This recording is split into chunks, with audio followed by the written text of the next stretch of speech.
I know what it's like to lose your identity, to feel like the world was just stripped from you under your feet, to feel like everything was going for you in life, where you're making some momentum and then boom, maybe you got COVID and it just derailed everything, right? I know what it's like to lose friends, or to have friends not believe that you're actually sick. I know what it's like to have doctors look at you and almost laugh in your face and just kick you out of their office. I know what it's like to be rushed to the emergency room, have all these tests done and feeling like you're gonna die, and them tell you, well, great news, sir. You are perfectly fine, because that's the last thing you wanna hear, because now you have to deal with this on your own. So I understand the struggle intimately. If you take advice from people who are still sick, or not where you wanna be, at least a few steps ahead of you, who understand where you've been, you have to ask yourself, is it really reliable advice? I can take on anything now in my life. I'm now currently living a life in which I never thought I would be able to ever live again.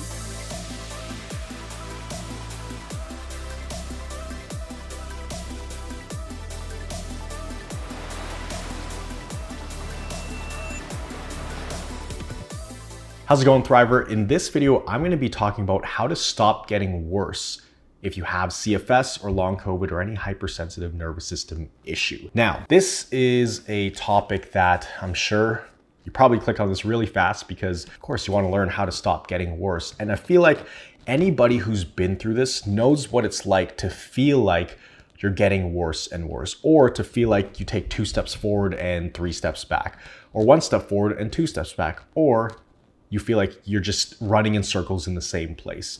So you're either on a trajectory of making progress. Let's say if you're here, you've been on this trajectory of getting slowly better, or you've stayed quite the same and you're on this zigzag up and down, but overall things are not really changing every 2, 3, 4 months, or you're actually declining and you're able to do less and less. And so this video is specifically for people who feel like they're getting worse, but also if you feel like you plateaued, right?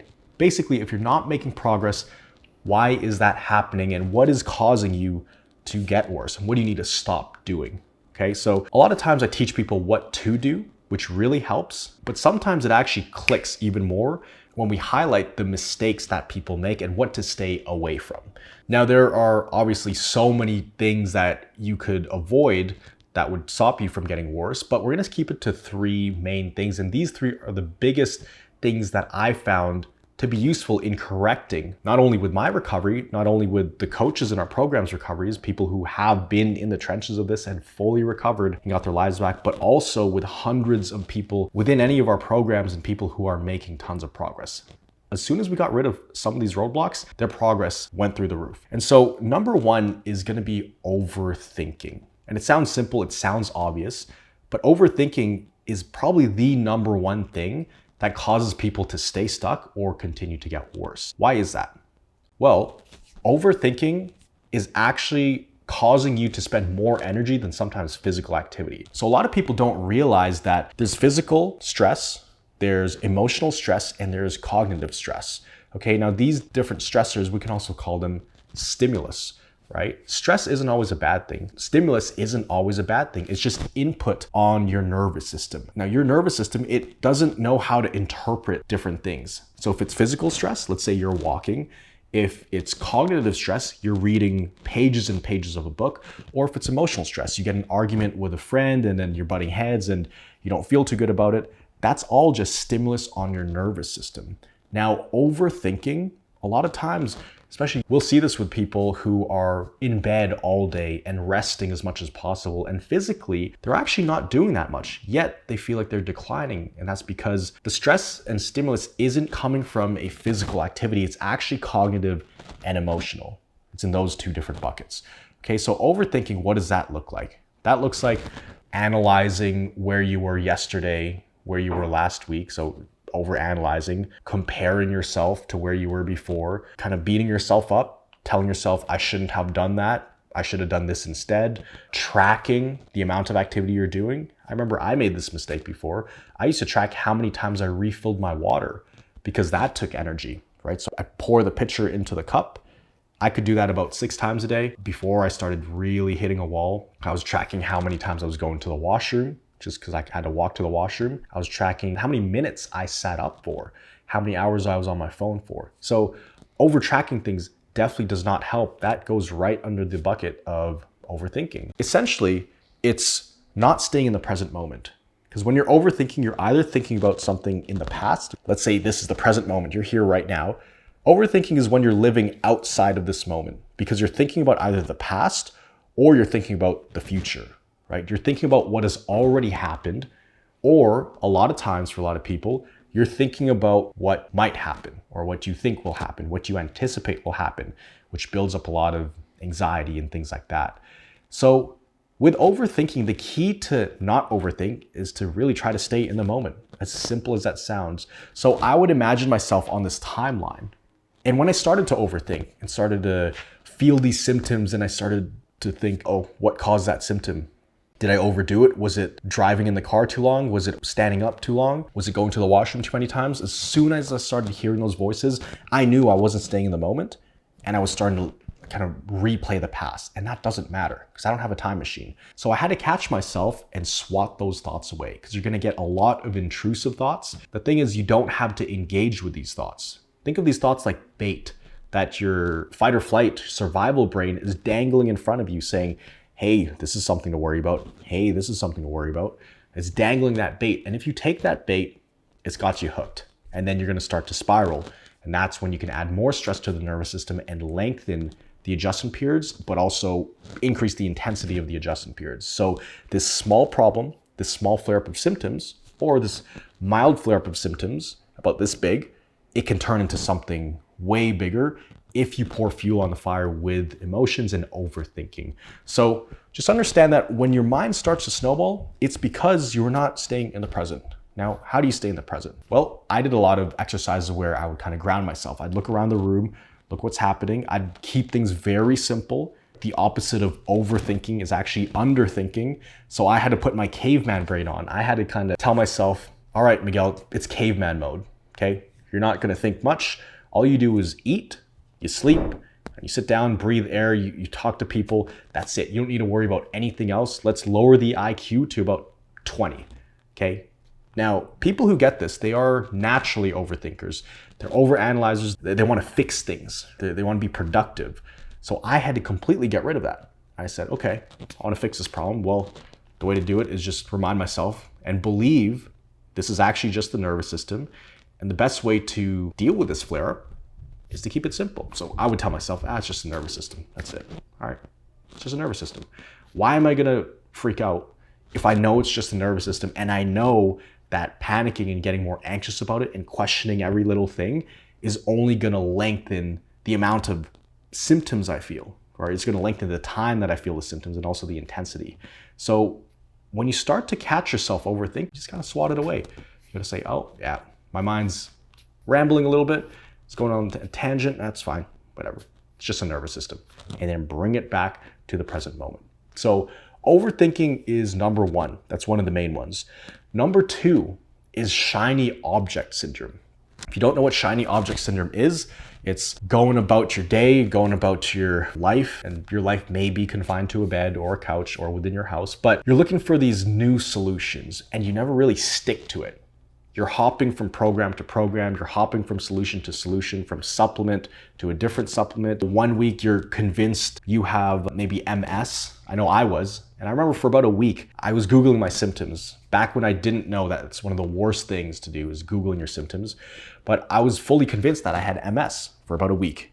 And then the following week, I was like, no, I actually have Parkinson's. I definitely have Parkinson's because I couldn't stop shaking. I'd be in a bed and my head would be bobbling. It was weird. It's like my body was pulsing. It was like a rhythm in my nervous system. So shiny object syndrome does not help because it doesn't allow you to gain momentum, right? There's no stick-to-itiveness. You're looking for a supplement. Next thing you know, you're looking for a medication, some magic cure. Then you're looking at recovery stories and someone says they use some kind of like vagus nerve stimulator they put on their ear and you're like, that's my ticket out. Let me try that. So not only are you wasting time and energy, but also a lot of money on a lot of these different things versus if you just stick to one thing and ideally sticking to something that has tons of proof behind it, tons of testimonials behind it, something that has been proven to work, something that has a very high success rate.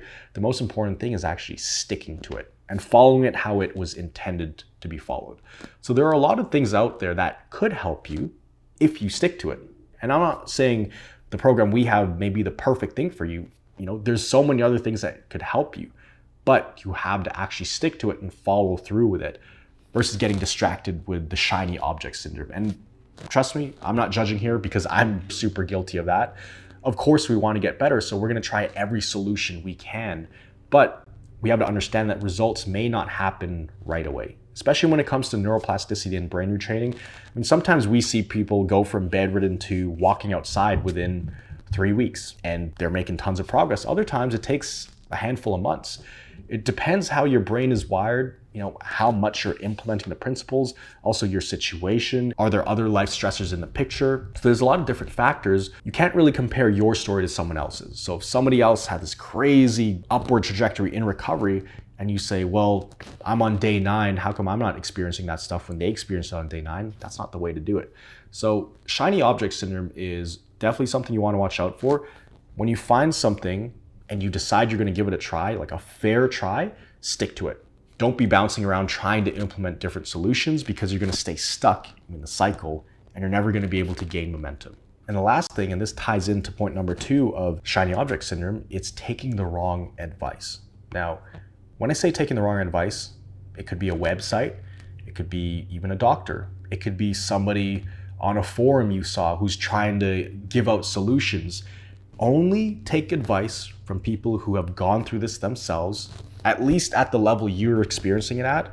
Like if you're bedridden right now, I wouldn't take advice from somebody who was never actually bedridden because they don't really know what you're going through, right? I would take advice from somebody who actually can relate to what you're going through, but also fully recover themselves. You want to take advice from people who are already where you want to be. So for example, myself, I think the reason a lot of people watch my channel is because, I guess I'm just a regular guy. I share these videos. There's a lot of videos on YouTube. Yes, we have good quality and we got the good lighting and all of that stuff, but I think the real reason people stick around is because they know that I've been through it. I've been in the trenches. I've been hospitalized. I've had my life taken away from me, it felt like. So I understand the struggle very intimately. I know what you're going through. I know what it's like to lose your identity, to feel like the world was just stripped from you under your feet, to feel like everything was going for you in life, or you're making some momentum and then boom, maybe you got COVID and it just derailed everything, right? I know what it's like to lose friends or to have friends not believe that you're actually sick. I know what it's like to have doctors look at you and almost laugh in your face and just kick you out of their office. I know what it's like to be rushed to the emergency room, have all these tests done and feeling like you're gonna die, and them tell you, well, great news, sir, you are perfectly fine, because that's the last thing you wanna hear, because now you have to deal with this on your own. So I understand the struggle intimately.